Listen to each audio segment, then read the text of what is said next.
So, you're new to fragrances. Maybe you're just getting into the hobby. Maybe you're trying to learn more about them. This is the perfect video for you to start your fragrance journey.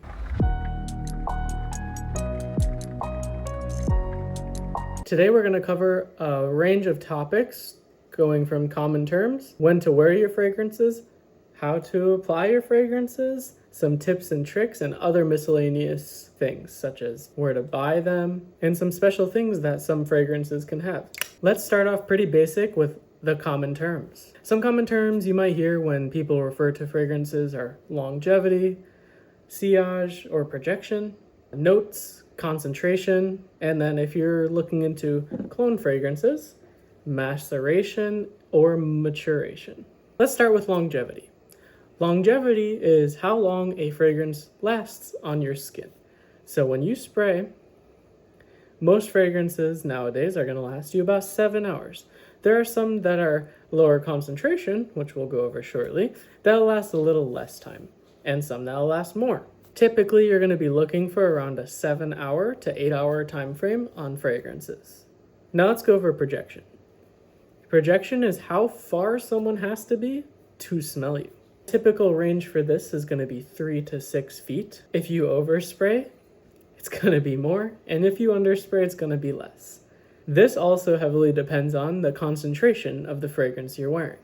Now that's 2 times of me saying concentration. Let's go over that. You can start all the way from Eau de Cologne and go to Extrait de Parfum. In between is a full array of things. Here they are.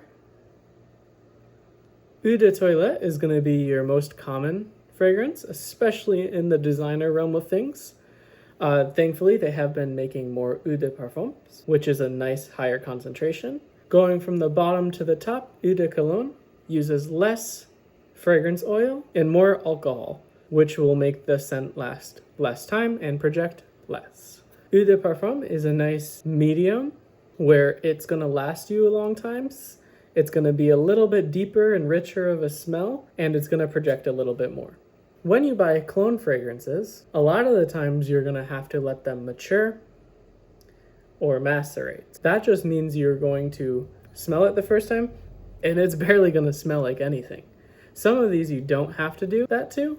If you're going to be buying from designers or niche fragrances, you don't have to do that at all. But buying clones, you got to let that scent build up and let all the chemistry happen within the bottle for it to smell how you want it to smell. Now let's go over notes. There are 3 different types of notes. There's going to be your top notes, your middle notes, and your base notes. Top notes are what you smell right when you spray the perfume on you. They usually last about 30 minutes or less. Your mid notes are what's going to be the transformation from the top notes to your base notes. As your fragrance is on your skin a little longer, you're going to start smelling your mid notes, and that's going to quickly go into your base notes. Your base notes are what people are going to smell most of the time. Over when and where to wear fragrances. When you see more citrusy notes in fragrances, or a blue fragrance, a lot of times it's called, those are going to be great for spring and summer, or a lot of the times to work, to school, stuff like that. They're going to be inoffensive to anyone who smells it, including yourself. They're not going to be super in-your-face pungent smells. They're going to be nice, toned-down, mild smells, unless, again, you blast it on.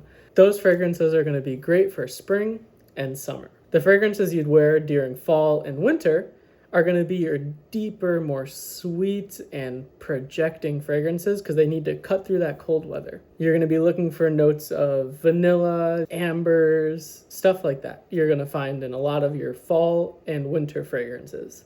You could still wear your freshies in the fall and winter. You'll just need to spray on a little bit more. And I would say the same for your fall and winter fragrances. You can wear those in the spring and summer, you just need to spray on a little less. You can wear any fragrance anytime you want, but sometimes they'll project a little bit better in certain seasons. Now let's go into proper ways to apply a fragrance. What I do when I apply my fragrance is I'm gonna spray twice on my neck and twice on the inside of my arm, typically without clothes on, but it's gonna be like that, That's typically how I would put my perfume on. A little tip, if you put Vaseline where you're applying your fragrance, that fragrance is going to last you a lot longer because it's not seeping into your skin. Since we just gave you a tip, let's keep going on that. My biggest tip is to buy clone fragrances. Here's a couple examples right here. This is going to be a 95 to 100% similar fragrance to Initio's Side Effect. And this one is going to be a 100% perfect representation of Louis Vuitton's Ombre Nomade. Clone fragrances basically allows you to buy a scent profile you like without having to pay for the brand. It is great. Again, the only issue with clone fragrances is sometimes you have to let them sit for a while before they smell exactly how you're looking for them to smell. Some cool things that some bottles have are going to be magnetic caps, so they connect nice and easy. Some caps are just going to click right into place. Some caps are just going to come right off and almost fall off as soon as you touch them. Also, a nice thing some brands give you are pressurized atomizers. Some of them, no matter the price, don't pressurize their atomizers. This one's pressurized. Bad example. The most impressive atomizer is going to be this one from Reyane Tradition. I don't know if you guys will be able to see it.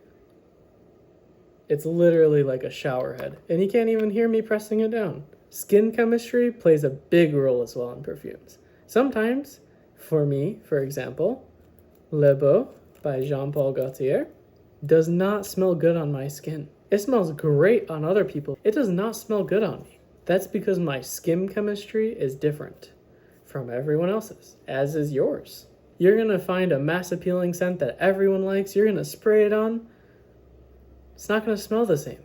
Make sure you buy samples or testers before you buy a full bottle. Always go into stores like Sephora, you could spray it right on your skin, they don't mind. Macy's, same thing. There are a few websites where you can buy sample sets. I recommend those. They come straight to your house, you get a nice little sample size bottle, and you could spray it until it's empty. Now, where do you buy fragrances? It's a great question. I use the website Fragrantica a lot. It's essentially a fragrance social media. It has new stuff coming up. It also keeps track of all the fragrances you have. And you can check out other people's profiles too to see what they like. It has all the reviews there and a bunch of links to different discounters. Some discounters that I trust are going to be Fragrance Net, Fragrance Buy, Fragrance X, Joma Shop. And then if you're looking for the little sample sizes, microperfumes.com is a great place to try those. The fragrances you saw in today's video are L'Homme Idéal Parfum by Guerlain, French Avenue's After Effect, clone of Initio Side Effect, R2B2 AI by Reyane Tradition, Missoni Pour Homme Parfum. This one is pretty similar, but not the same, to Bleu de Chanel. And last but not least, the Shadow Extrait de Parfum. This one is also by French Avenue, and this is a clone of Louis Vuitton's Ombre Nomade. Do you want to learn more about those fragrances? Go check out this video here. Are you enjoying my content? Click subscribe. Let me know in the comments down below if you've learned anything new, and while you're down there, make sure you hit the like button. Thanks for stopping by.